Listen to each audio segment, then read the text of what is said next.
God damn. Time is here. Doomsday Clock. Got the button. It's official. Put it on the vest. This is like my 5th time trying to do this video because I keep messing up. But we are here today. We have Doomsday Clock, the Gary Frank stock cover, and then the lenticular cover. Look at that.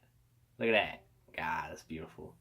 So yeah, I had to buy 2 because, I mean, Gary Frank's art is beautiful, and then like these are going to be awesome, I think. I don't know what the next ones are going to look like. This is the only one that they ever had spoiled. We have like the next 4 or 5 issues of what this is going to look like, but not the lenticular covers, so it'll be interesting to see what they do. I wonder if they're all going to be Dave Gibson art. That'd be kind of cool, because then you can have the old ones and the new art, so yeah. Also, they're doing the thing again where they take the cover, like in Watchmen. This is the cover for the first issue, and they take the first panel. It's usually the first panel, sometimes the second panel, and they make whatever's in the first panel. They make that the cover, and they make it like a more detailed version. So that's like what this is. It's a more detailed version of the first panel in here, which at first I didn't notice, but when I went back to read it again, I was like, oh shit, like that's what Watchmen did.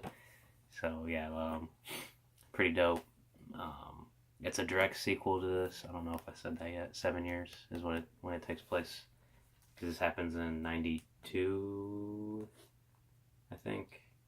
Because this ended in 95. This happens in like 92 or something. I'm not going to open these because, I don't know, I've already like flipped through them. Well, I haven't opened this one. I'm not going to open this one. But I've already flipped through this one too much. I don't want to like get it all dirty and shit. But I'll eventually like reread this when the whole thing comes out, so I can just read the whole thing through again all the way. But yeah, it's pretty good. Like I said, it takes place like right after Watchmen, 7 years ish. If you've read Watchmen, or you kind of like know what happened in Watchmen, you have some like kind of idea about what, the events. Like if you've seen the movie or anything, you can you can read this and you'll be fine. Like you won't really be lost, I don't think. The movie and the book obviously do have a big difference, and the way that the movie ends, if you're only familiar with the way the movie ends, it'll be a little confusing as to like the point of this, but not really. I'll get into that in the spoiler session, but like right for now, like next minute or so, I'm just gonna keep it non-spoiler. But like I said, right after this, it was really good. It's a little like not a lot happened, but like they set up a lot. So like action wise, nothing really happened, but like story wise, like they're setting the foundation, and I think it's gonna be good. This is gonna be 12 issues, so it's monthly. Hopefully, pray to Almighty that there's no setbacks. Like I want to be able to read this every single month, but I'm sure somewhere along the line something's gonna get delayed, and we're gonna have to wait like 2 months for one issue or something. But hopefully not. Yeah, you don't really, so far, you don't have to have any knowledge of basically what's going on in the DC universe right now. I assume when this gets later down the road, you might need to know a little bit. But, I mean, like I said, this comes out monthly, so, I mean, you'll have time to catch up if you need to. Like, at this point, I don't think you need to read Flashpoint. And, I mean, maybe just read Rebirth, maybe. But, I mean, I don't know. At this point, I'm just saying you just need to read Watchmen. That's all you need to know, like, before you get into this, as of this moment. But yeah, so 10 out of 10 for me. I really enjoyed it. The art, Gary Frank's art, is just fantastic. I'm sorry I can't show you what it looks like on the inside, but check them out. They're going to make a second printing because I know a lot of comic book shops, they said that the first issue sold out. The comic book shop that I go to has plenty of them, and the other ones in my area still have some. So if you live in my area, you can get this. They still have a bunch, but like I said, they're gonna make a second printing. I don't know when it comes out, but so if you want to get that second printing, like when the second issue comes out, you can do that too. Usually that's sometimes how it does it. They release the second printing when the new issue comes out, so you can just get them both at the same time. All right, spoiler time. So at the end of Watchmen, oh, hold on. 3, 2, 1. We spoiling it. If you don't want to spoilers, get the hell out of here before you leave. Like this video though. Anyway, at the end of Watchmen, we know that Ozymandias fucking blows up the world, basically. You know, he makes in the book he makes this like giant squid monster and makes it look like the aliens invaded the Earth, and then with the guise of an alien invasion, this forces all the powerhouses of the world to come together and unite under one banner of mankind, yada yada. And then, you know, in the movie, he makes it look like Dr. Manhattan like blew up the world because they were threatening with nuclear war. He's, you know, I think one of the quotes he says is like, for flirting with nuclear war, I made it seem that John would not allow it or some shit like, or they wouldn't flirt with the idea if they knew that John was watching them, whatever. Anyway, so Rorschach makes a comeback in this, and you know, I thought it was Rorschach at first. For just, you know, I know he's dead, but just part of me was like, oh my god, that's him, because he's like writing the same way, he's talking the same way, he's got the same mannerisms. He even talks about going to his favorite diner that the original Rorschach went to in Watchmen, the Gunga Diner, or whatever it's called. But alas, he has to talk to this girl named Marionette, who is a villain of the Watchmen that we haven't really been introduced to her. She wasn't in this. But he has to get her for some reason. Like, he keeps saying his boss told me to get her, you know, whatever. And she's like, I don't believe who you say you are. Like, whatever. I don't remember the context, but she's like, you're not Rorschach. And he's like, yeah, I'm not Rorschach, I'm a new one. And she's like, new one? Like, what are you talking about? And he like takes his glove off, and it's a black hand. Like, so it's like, oh, Rorschach's African American now. So because, you know, everybody knows that Rorschach's a white guy, or he was a white guy before he died. But yeah, he reveals himself to be white or black and whatever.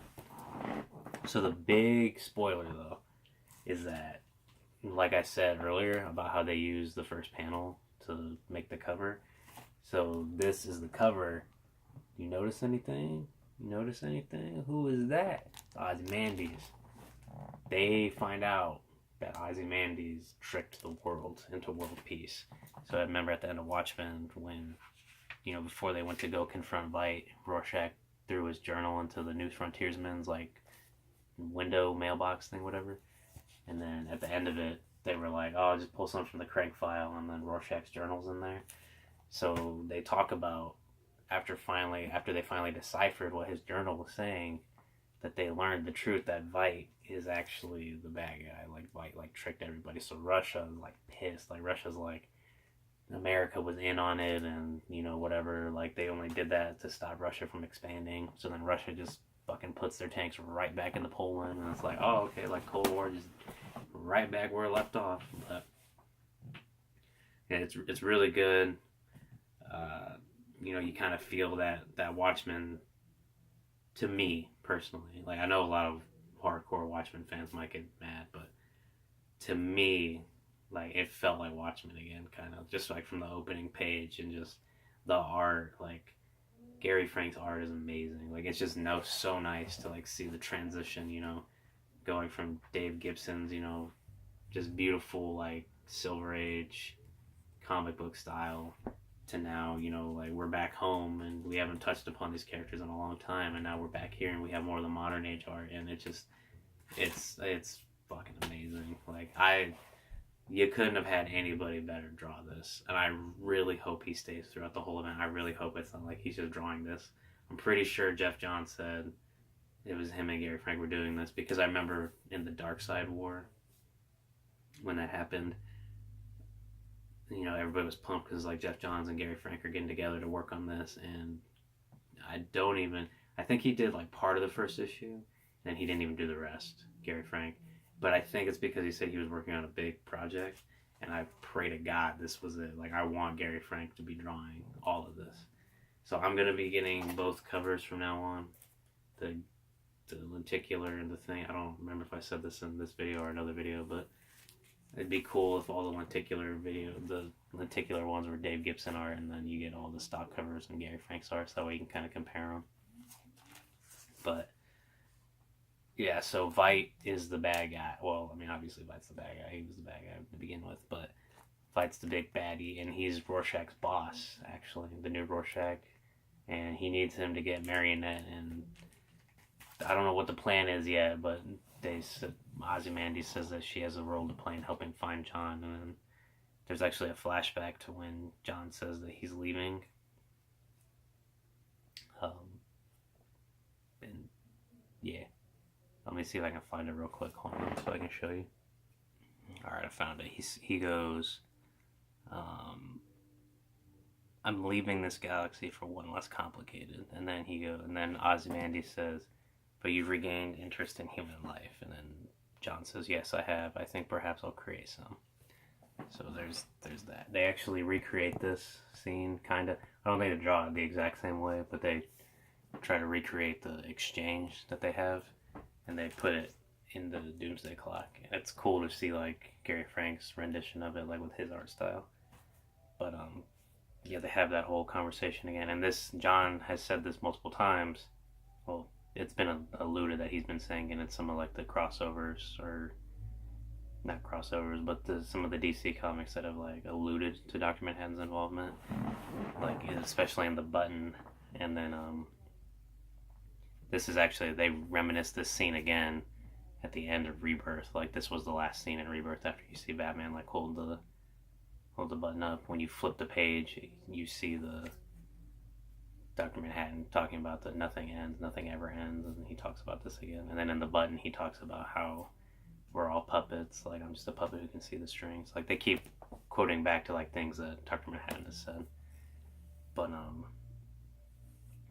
yeah. So Ozymandias is like, we need to find John. Like if we find John, then we can bring peace back to the world or whatever. And then it cuts to the DC universe where Superman and Lois are sleeping together, and then Superman has a dream that, or he has a memory, or he's reliving a memory of when his parents died, and a lot of people are saying that Dr. Manhattan is the one who killed Superman's parents, because there's like, he thinks that if he wants to like do what the DC cinematic universe is doing, where it's like without Superman there's no hope. That's what a lot of the fan theory is. I don't really get that. I don't get like what the hell he's trying to do with, like why he would do that. I think he sees in himself Superman in a way, and through Superman he's trying to find humanity again. I think that's what's like going on. Like I think he wants to use Superman as like a pair of glasses, if you will, to like re-find humanity. Like why is Superman so in love with humanity? Like I think that's what Dr. Manhattan's all about. I don't think he has any quarrel with him. I think he's just trying to he just finds him fascinating. Like he's like an alien from a whole other planet, and for some reason he loves the human race. But that's just me.